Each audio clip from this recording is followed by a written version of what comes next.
Remue ménage. Remue ménage.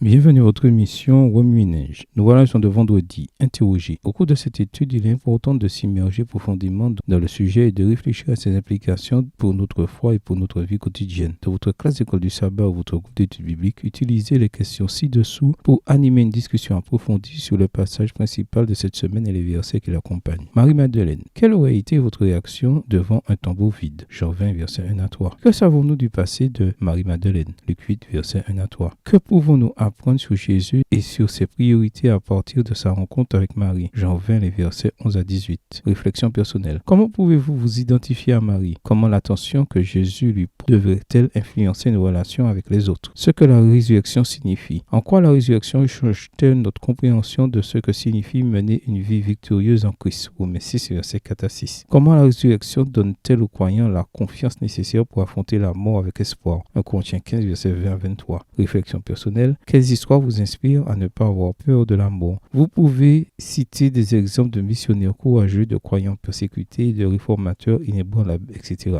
Partagez la vérité de la résurrection. La résurrection distingue Jésus de tous les autres chefs religieux. Comment ce fait influence-t-il la manière dont vous partagez votre foi avec les autres? Acte 4, verset 33, 1 Corinthiens 15, verset 14 à 19. Comment les preuves historiques de la résurrection, crucifixion mortelle, tombe vide, apparition et transformation, peuvent-elles être utilisées pour partager le message de la résurrection avec les sceptiques ou ceux qui ont besoin de preuves logiques? Réflexion personnelle. Comment pouvons-nous partager concrètement l'espérance de la résurrection avec notre communauté, en particulier dans un monde souvent sceptique et craintif face à la mort? Point clé à retenir. Jésus remarque nos souffrances et se soucie de chaque personne individuellement. La résurrection du Christ nous donne le pouvoir de vaincre le péché et de ne pas craindre la mort. Les preuves historiques de la résurrection sont solides et les croyants peuvent partager la vérité de la résurrection avec confiance. Amen. Bonne journée à vous et que le Seigneur vous bénisse.